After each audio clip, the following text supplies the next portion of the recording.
What is going on? You know who it is. It is MTIP. That is Mr. Think Impossible, where I challenge you to think that I am possible. Today, I have myself a very good longtime friend, Felina. She's in the building. She's in the house. Go on and introduce yourself to the people. Hi, my name is Felina. I'm the owner and founder of Mujer Poderosa. I'm a veteran-owned business. I make custom-made shoes for women, and I'll also be incorporating men's shoes hopefully later on this year. Yo, that is dope. That is dope. Custom-made shoes. That's what's up. So today, I had a couple of questions. I wanted to ask you about these custom-made shoes. You're very knowledgeable, in this field, a professional at that, because I've seen your work, and I mean, you have some pretty dope custom pieces. So let's talk about the women's line. I've excuse my ignorance because I'm a guy, so I don't know too much about women's shoes, but I do know that there's different styles. You have flats, you have heels, stilettos, and so on. Go ahead and dig into like the different types of shoes that's available. Well, I could do stilettos, I could do wedges, I could do flats. It's really on what the customer wants. I do have a variety of flat or lasts, and what that is. This is what's called a last. This is what I basically build the shoe off of. So these come in different heights and different styles. This one has a pointier toe. I have other lasts that have a rounder toe. So right now I mainly have high heel ones, but if a client wanted a flatter or a lower heel, I could get some of those ordered. Right, man, that's dope. That is dope. So when it comes to like a pointer toe box, is Mhm. that all preference, or is that depending on contention on foot size? What's the I guess the benefits, or or pros and cons behind having a pointier toe box? Is that better if you have a slimmer foot? Like what's the kind of like the best criteria for different toe boxes? No, it kind of doesn't matter. It kind of just what the client wants. Okay. You could have a narrow or wide foot, that's fine. But when it comes to custom made, I take girth measurements of the Okay. client's foot, and I'll add strips of leather either here around the foot or up here, because some people have a higher arch right here, some have a Mhm. lower arch. So I'll add strips of leather and it'll make it wider, Right. and then it'll fit the foot better. So it's really just a style preference. So style preference. That's Yeah. dope. How long have you been making shoes? Well, I kind of started this journey in 2015, and that was started with learning how to make the shoe. And once I got a good foundation on how to make shoes, it was a matter of just getting leather, getting the equipment, getting supplies, getting my LLC, getting my logo. And I've been practicing throughout then so I could get better at my craft, obviously. Right. That is dope. That is so dope. And congrats on your LLC and your business. I mean, I'm proud of you. I've literally not only seen you start this from the beginning, I've seen the pre-stages of it, before the existence. So that's dope, man. I'm proud of you, man. That's so dope. Yeah. Man, I'm excited. I'm excited for you. Like straight up. Like real talk. I'm talking about friend to friend. I'm proud of you. Man, that is so Yeah. dope. I think I turned to you first on how to go down that path. No, that's dope. That is so dope. Just to kind of see it all come into fruition. I mean, that is so dope. So you are a veteran owned business. Appreciate your service. Thank you. Appreciate your service on that. So which branch of military have you served in? I did the Army, I did 4 years, and I did 2 tours in Iraq. Man, yo, sheesh. That's what I'm talking about. Appreciate your service. Thank you. That is dope. That is dope. You are based out of Colorado. Do you offer any type of shipping? Or are you pretty much just locally servicing, local customers here within your own state? Right now it's local. I want to upgrade my website this year and have a couple of products on my website that they're not custom made. They're kind of just easy, like wedges. Sorry, my dog. She's a Doberman. They like attention. But anyways, just Hey, that's dope. made to order, and they're easy. Like I said, wedges or slip-ons. Mhm. And sorry, like stuff like this, because it's easier to make and it's a quicker turnaround. So I could just make the pattern and then hammer it, and then there you go and ship it off. That way out of people outside of Colorado can order. Right. Absolutely. Absolutely. Um, as far as the shoe itself, um, I can definitely tell there's culture involved, in the shoe as well. Yeah. Tell us a little bit about the culture and and your style and your design. Well, obviously, I'm Chicana, Mexican descended. So incorporating my culture is very important into the shoemaking or into my designs. But Uh, also, I want everybody to feel like they could wear my shoes. This is not just for no doubt. one type of person. No I doubt. want any type of female or male to feel comfortable wearing my shoes or even representing my culture, which I appreciate. Um, so yeah. Yeah. That is so dope. I do see we have a few people actually watching the stream right now. So head over to the comment section, just show a little bit of love, say what's up, so we can shout you out. You know, go ahead and share with us your YouTube, and while you say it, I will go ahead and pull it up on screen. But Okay. you do have a YouTube channel. You are on social media, Yes. and go ahead and share with the people your YouTube channel. So my YouTube channel is a lot of videos of me on how I make a shoe. The lot of those videos are actually combination of my first client and just me practicing. I also did like my own commercial, and that was the custom made shoes. I recently did that, just trying to advertise myself. And then some of these other videos are just little portions or parts of the shoemaking process. That is awesome. That is dope. That is Yeah. dope. So whenever you are making a shoe, do you come up with a certain pattern or style or design? Like as you mentioned earlier, that's kind of like generally based. Do you ask the client, is there certain colors that you would prefer, or how does that So process work? how my process is, so you could either come to me with ideas and I'll bring it together, or That's you dope. could pick from one of my designs. So Absolutely. my first client, actually, she brought me like a collage of what she wanted her shoe. She's like, I want this pattern with this color, with this style, with this. And I was like, okay. So, obviously I can't really replicate what another shoe is, because you got to worry about copyrights. But Absolutely. some people, they're like, oh, I like this color, but this pattern with this lower heel or higher heel. And I could do that. No, that's awesome. That is They, awesome. they could pick their stitch type, or there's really a lot. And I'm starting to incorporate embroidery into my shoemaking as well. That's dope. So that's going to be later on this year as well. Man, that is so fresh. That is so fresh. All right, we got my boy Purple Haze in the building. DH. Oh man, no doubt, bro. Say great work, Mr. Think, on the collaboration and spreading awareness to and for the culture. Awesome stuff, my friend. And Felina, Thank you. that's dope. That is dope. Perp in the building. It's my guy right there, Purple Haze. Man, let me tell you something about Perp. He's pretty knowledgeable when it comes to the whole shoe game. I Oh, love thanks. his thoughts and ideas. So one of my guys right there.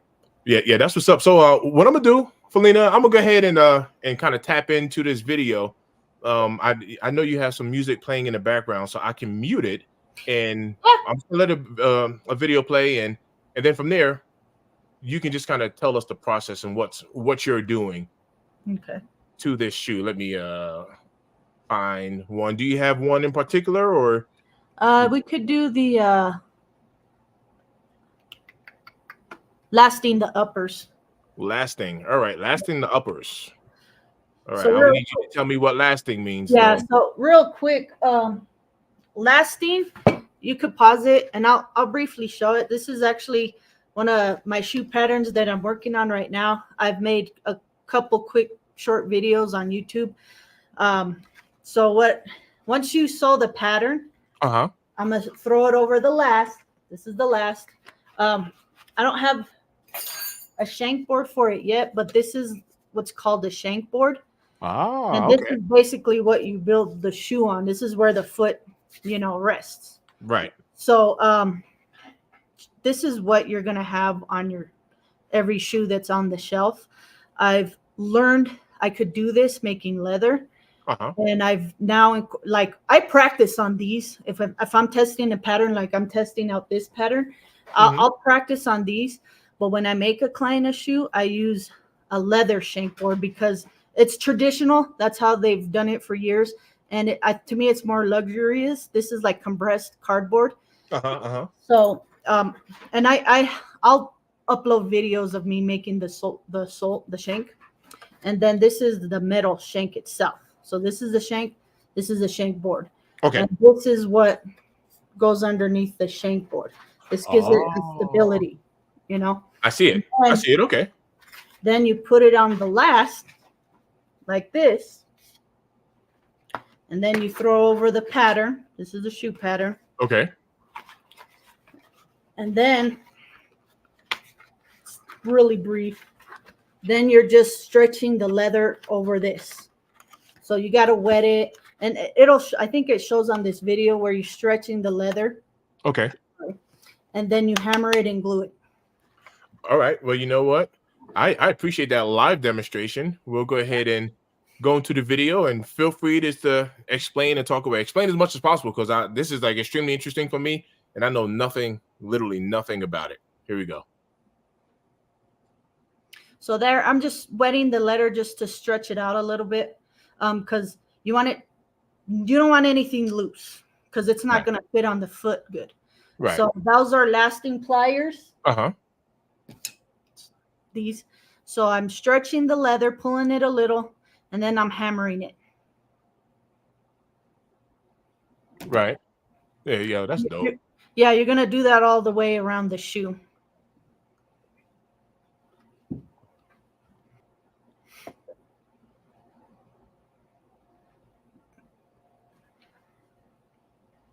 So the type of glue I use Uh-huh. right now is barge cement.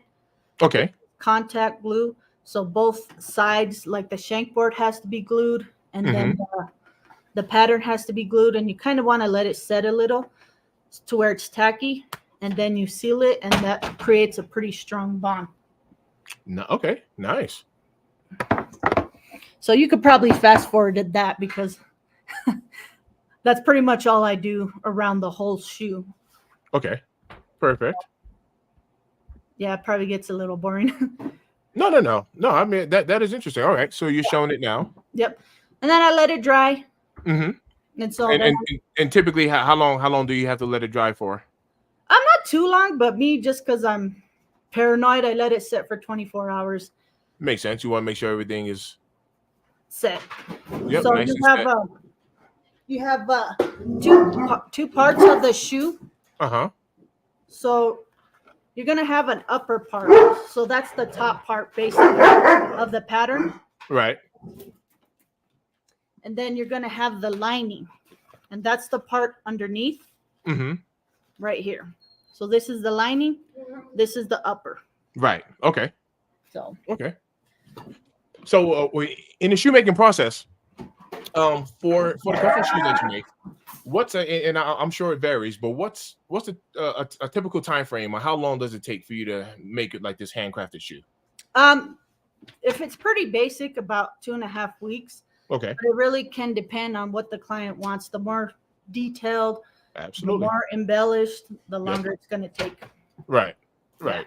What's the longest you've taken on the shoe?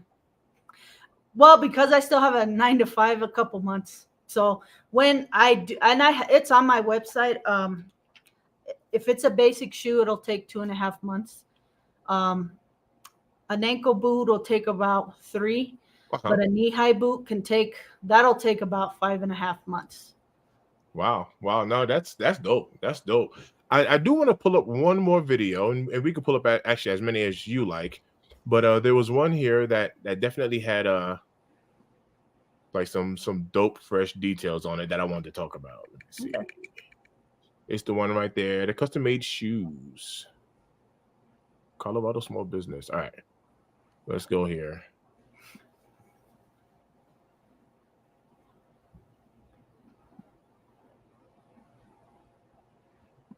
Oh, all right.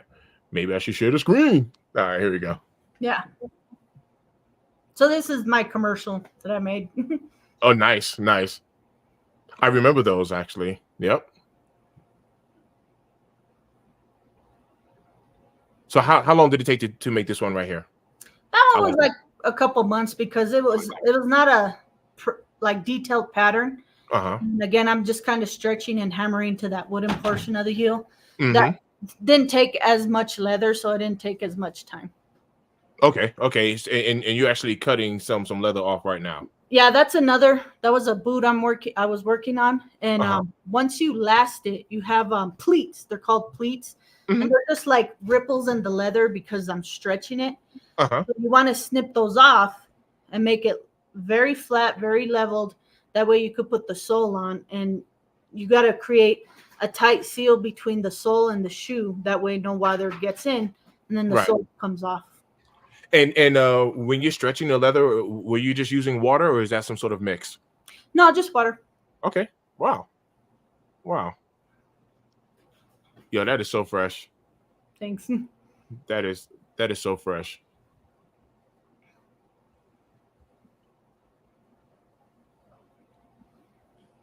Man, that is dope. So tell me a little bit about your YouTube channel. Um, do you plan on going live? Do you plan on and I think this would be a great idea. Exactly how you're expressing this to me, Mhm. you can actually do a live and work on one of the processes behind the shoe. In that case, you Yeah. can actually get a live Q&A, as you're actually doing it and kind of answer some questions because there may be other shoemakers out there that's going to be watching your content. Yeah. They be leaning on you for some, for some answers, like flat out.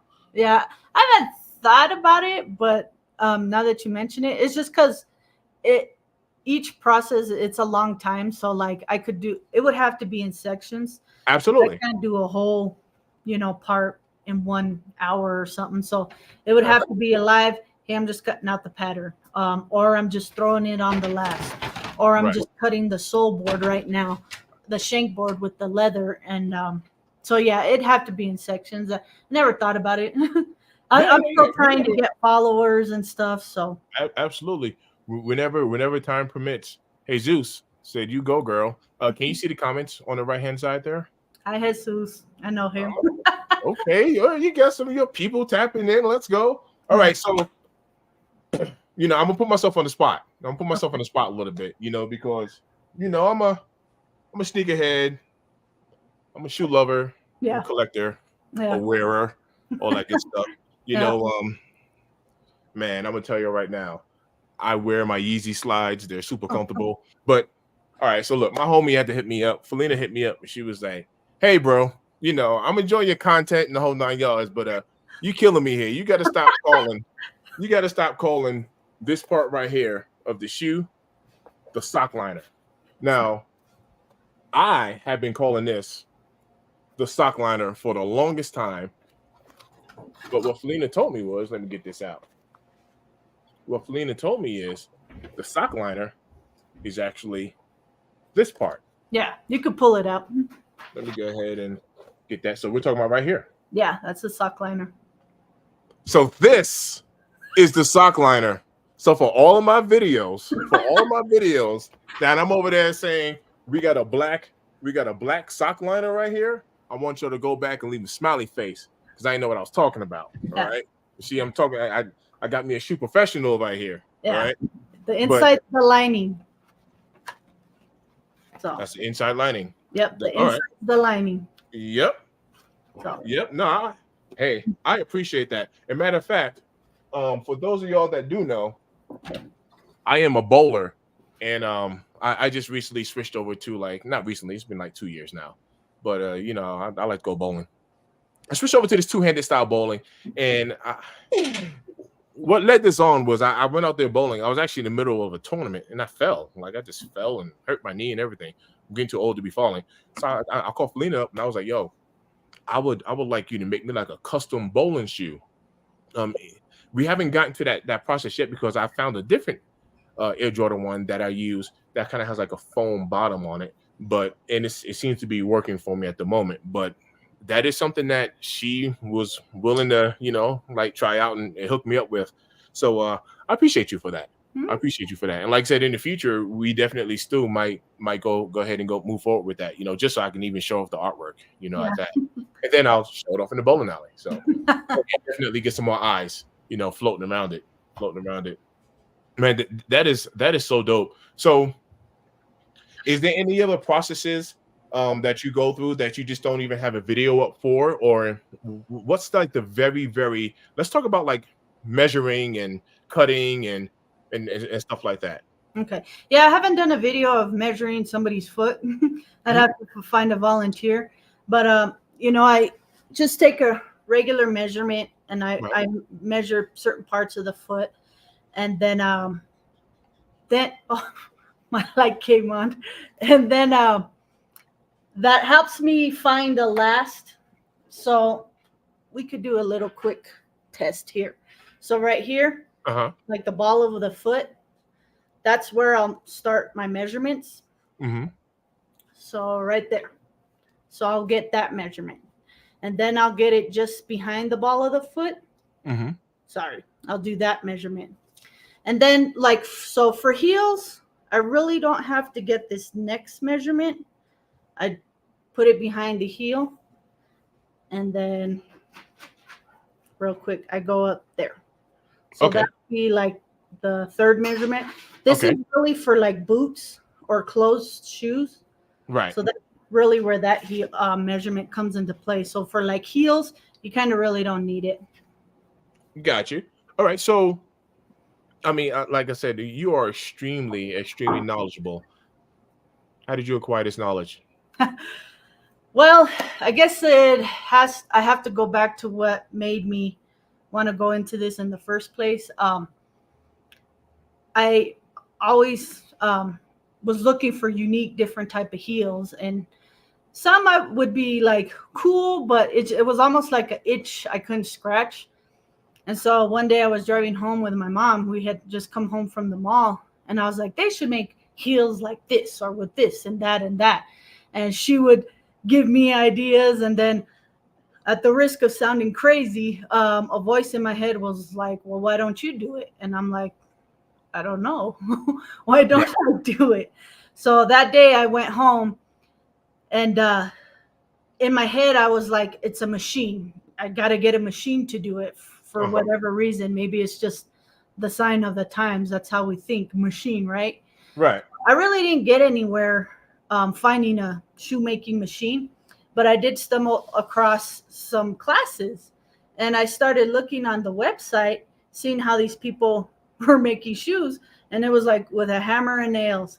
And it dawned on me, it was like, well, I guess it would be that, because that's how they made shoes back in the day. Right. Footwear has been around for centuries, obviously. Obviously it's progressed to where it's at now, but that's how shoes were made, hammer, nails by hand. So then I started looking for shoemaking classes, and I landed a shoemaking class. At the time, she was in Arizona. She was called the Shoe College. And I took a basic class, a mule. You're just making a basic one strap heel. Right. And then she moved to Louisiana, and then I went back the second year to learn how to make a closed heel. So this is kind of like a basic heel. So a mule is where they just have this covered. So that's a mule. And so a full-on closed heel, I learned, how to make this. So, and then I learned how to make an ankle boot. And this is actually what I made at class. Wow. Yeah. Stand by. Let me. That's actually, I have it on one of my videos. I forget which one. So I took this leather. I want to look at the detail of that. Yeah. Oh yeah. So I took this leather to Louisiana with me because I wanted to make it out of this, but you got a snake print here. And this is vegetable tan leather. It has little skulls embossed in it. I see it. Wow, that's dope. Yeah. And so I just got these buttons from like Michael's. And so this is one of my first ones. Yo, that is, man, you see that is so fresh. That is so fresh. Are there any designers that you actually look up to, or that you have taken a look at and say, hey, that they make a pretty cool shoe, or any influences on you, like even culturally? Is anyone in your culture doing this? Not that I know of, and to be honest, I still shop for shoes off the shelf Absolutely. Oh because yeah. I Oh yeah. find my style, but I'm trying to really do my own thing. I don't want Absolutely. to copy anybody else. I don't want to be like anybody else. I want to be me and do my own thing. Which is very important. I even I even honestly think that, like like even in the social media space, like I'm using YouTube because I primarily market myself over YouTube. And I'm gonna tell you right now, there are a ton of people that I watch that actually enjoy their content. I call myself a shoe tuber, so I say that a lot. But there's other shoe tubers that I Mhm. follow and that I watch. And absolutely, there's no doubt about it. You're gonna get me, you're gonna get my personality, you're gonna get my charisma, you're gonna get all that stuff. But Mhm. what I like to do is I like to look at other people's things, other people's content, Okay. and I'm not copying them. I'm being unique on how I'm displaying my information. Right. But yeah, there's no doubt about it. Okay. Yeah, I see what you're saying. There actually is. There's a couple. Uh, the one I really like watching, and she's very, very honed in on her uh-huh, craft. uh-huh. Her name is Vicky Dencheco, and Okay. she does a Right. lot of Victorian style type of shoes, like the 1920s and 30s. And I like that style myself. So Right. I actually, want to show her support and get a pair of her shoes one day. But she's really good at what she That's does. dope. Yeah, Yeah. yeah, that's dope. And I was actually that was one of my questions I had written down here.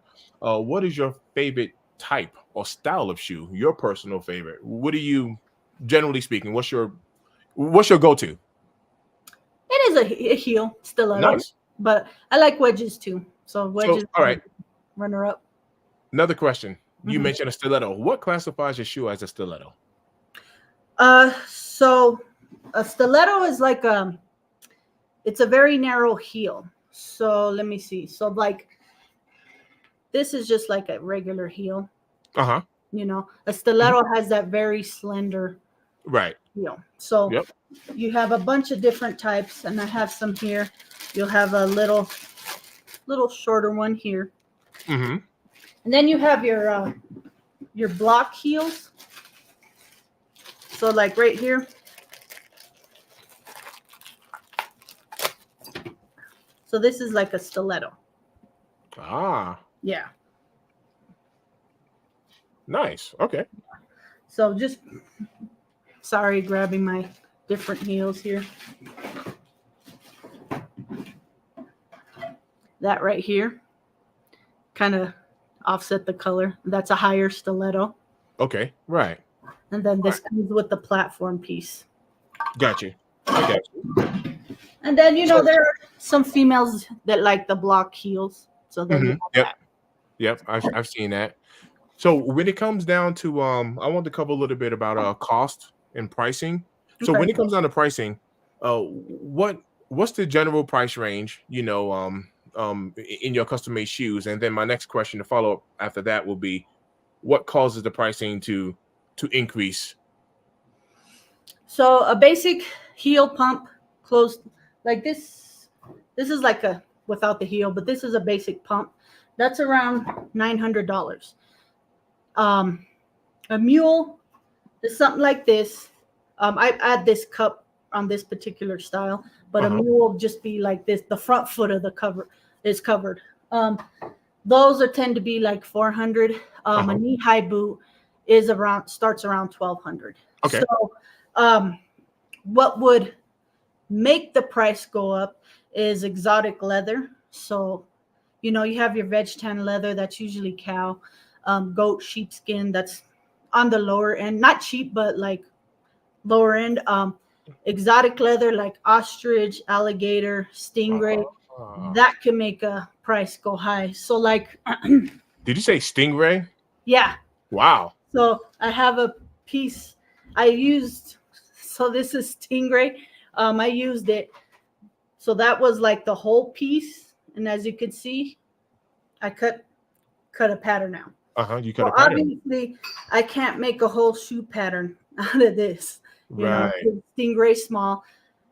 Some people use it as a delicacy in some countries. They eat stingray. So Okay, we're gonna have to have you try that out. yeah, instead of it going to waste, they make leather. So then you have snake skin. So those will up the price. And Right. then, like, if you want to add Swarovski crystals, which I can do, that'll up the price. Right. So Right. it really, really depends on what the client wants. Right. So I mean, you are truly like getting custom. There's no doubt about it. I can see it. I can Yeah. see it in the craftsmanship. Yeah. That is so dope. I'm gonna put on one more video. Let Okay. me cycle this through here. Let me get one more video going because this one looks like you had a pattern there that was getting cut out. Oh, yeah. Actually, it's cutting pattern. We're Yeah. about a minute long, and I'll let you go ahead and. Yeah, that was actually for this heel. Oh, shoot. Perfect. All right. Let me go ahead and play this. So I went to a couple teachers to learn how to make, patterns. The second teacher introduced me to this book, Pattern Cutting. Yep. And this really fine-tuned my skills on how to cut out the pattern, because when I first learned, the problem is like, how high do I bring this up? Because females out there, you guys probably might not have this problem, maybe with dress shoes, but sometimes women have problems because this is too high and it rubs into the back of your foot. Yeah, I've seen it. Yeah. So I learned math is involved. So you learn how to calculate on how high this needs to go, and each foot is different. So that's what I'm doing there. Right. Once I finalize the pattern, then I draw it onto cardboard and I cut it out, and then I transfer it to the leather and cut it out from the leather. Right. So there you can see I'm putting the pattern together. Uh-huh. So there's a quick little video. Oh, no, for sure. For sure. I appreciate the information on it, and I see how exact you were with that blade too. I mean, Yeah. you were wow. This is a pattern for a pump, a heel pump. So this is a pattern. So what's also goes into a pattern, it's called a seam allowance. So you're going to add like a little bit extra on the edge, because then you fold it over. And then that's how you then you sew it right there. Okay. So part of the process of that too is called skiving. So this machine right here is called a skiver. And what that is basically just thinning out the leather so you could fold it over and it's not so bulky. Because then that's uncomfortable too. So you said it thins out the leather. It shaves it. Yeah. So it thins it. Okay. Wow. So usually you skive it around here on the open part of the shoe, all around here. That makes sense. Fold it over and it's not bulky. It's not bulky. Yeah. That makes sense. All right. And let's talk about I guess if it's the proper word, stitching or threading. Okay. It's sewing. And sewing. so I use that right there with that blue covering in. It is an industrial type sewing machine. Okay. And it is specifically for shoes. Nice. Okay. I got you. Along with the thread up there, that's right up there on that pegboard. I'm collecting different colors as I go along, because obviously, like I said, that's how much the client could pick out. If they want a black shoe with yellow thread, I could do that. Or red thread, blue thread. It really depends. Hey, black and yellow. Hey, that's what I'm talking about. Yeah. No, that is what's up. That is what's up. Are there any more videos on YouTube that you would like to? Let me I'm gonna back up here. Let me split screen it again for us so you can see what I see. I think there might be a short video, because the other thing too that I'm really incorporating, it's called tooling. And it's right there with where it says tooling for ankle boots. So that's for this one. So this is really big in leather work. So what you do is you wet the leather and you carve in designs, you carve in patterns, and then let me steal some tools.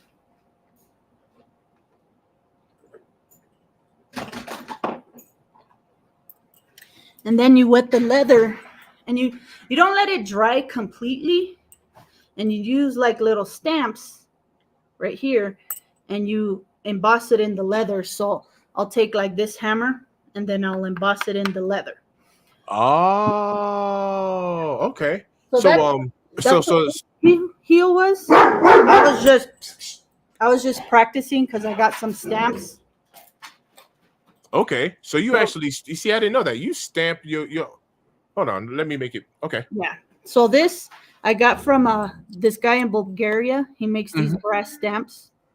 So this is like a scale. Yeah. He has a dragon scale. So I Yep. was just playing around. So this is a dragon scale. Yo, that's dope. So I see it. Yeah. um this one that I'm working on now, I really love paisley, the bandana prints. So I Yep. Yep. decided, Yep. why not make a shoe? So I see it. Yeah.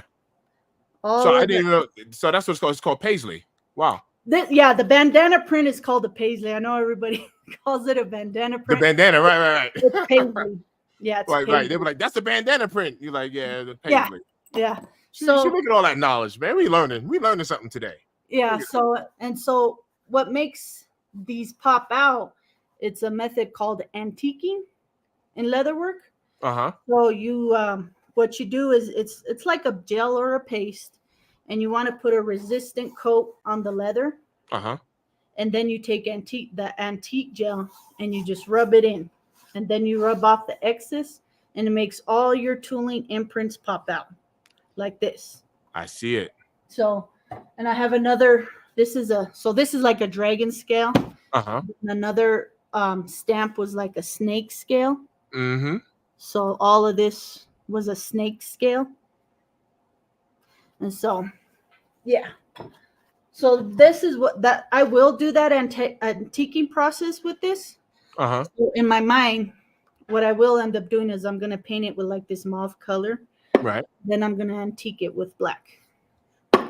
So when you stamp, is it literally you put it on and stamp it in and then go to the next one precisely? And Yeah. wow. So I can see how that takes some time. Oh yeah. I can definitely see how that takes some time. Now here goes a silly question. What if you made a minor mistake?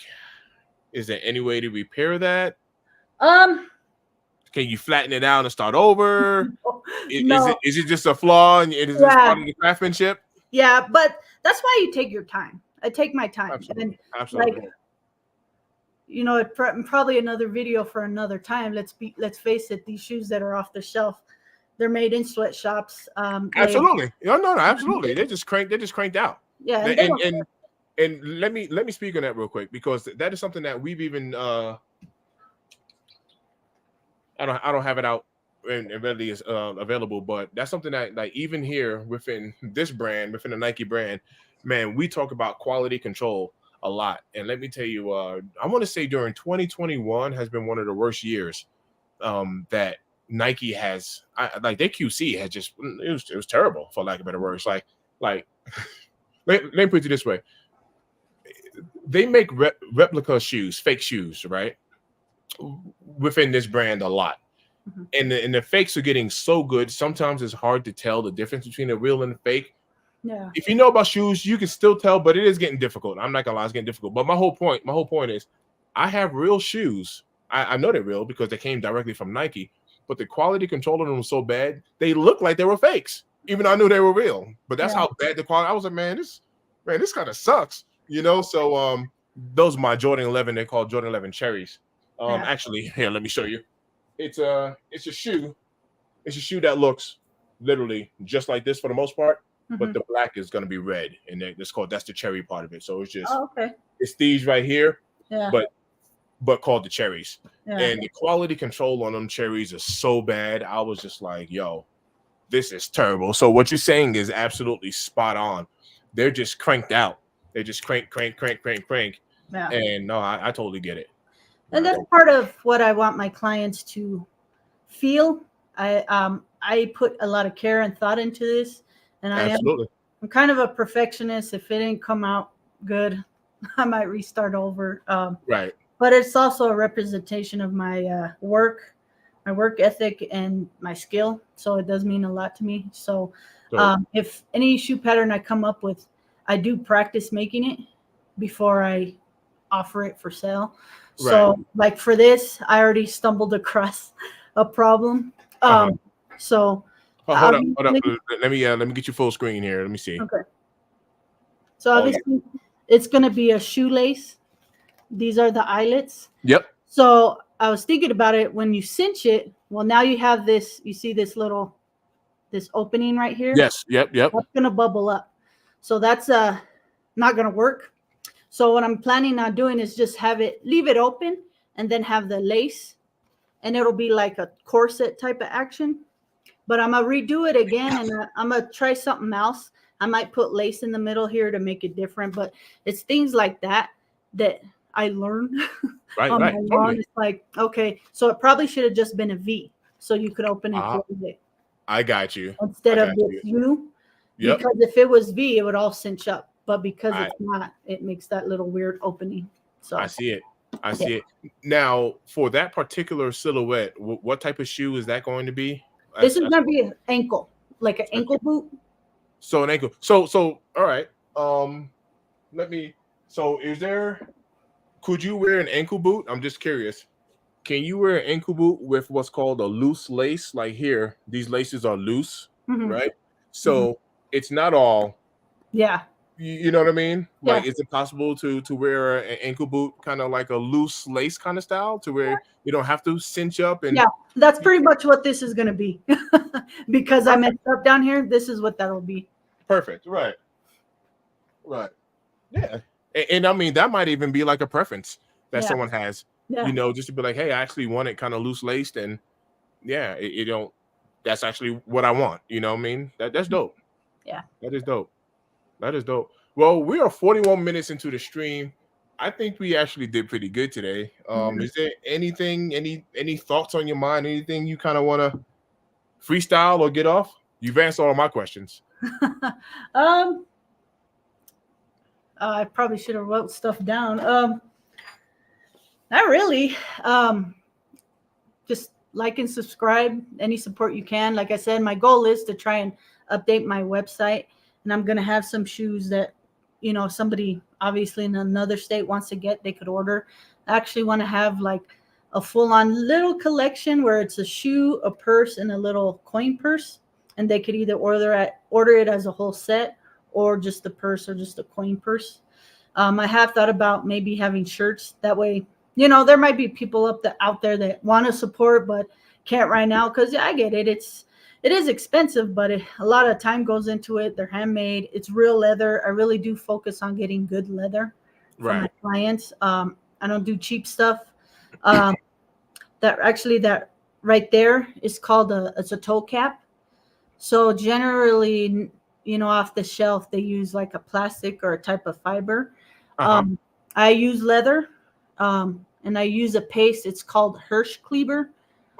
It's a weird name, but it's natural. It's more natural. Hirsch Kleber? Hirsch Kleber, yeah. I ran out. Otherwise, I would show it, but it's a little paste, and you put it on the toe cap and then the upper leather, and it hardens once it's together, and that makes the shoe stand up, because this doesn't have a heel cap. And this gives it its form. Yeah. So that's why it's like loose. But again, I was just practicing, trying to put on something on Facebook and YouTube. But that's what makes the shoes stand up. So same for the males, for like male shoes. These are one of my male shoes that I made.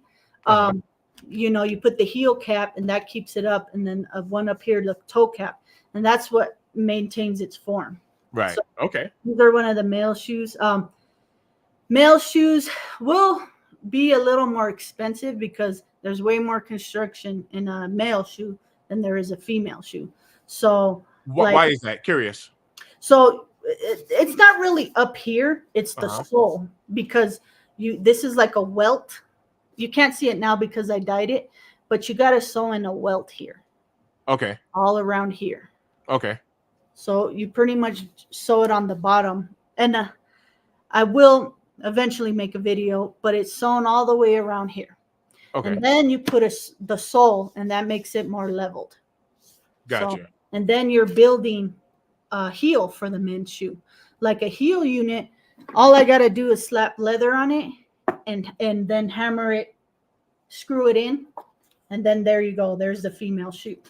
So as opposed to the male shoe, I got to have stacks of leather, and then I got to hammer it in. So Right. that's more time consuming. So as you can see, Absolutely. I did a little personal touch of like a V theme and kind of liked it.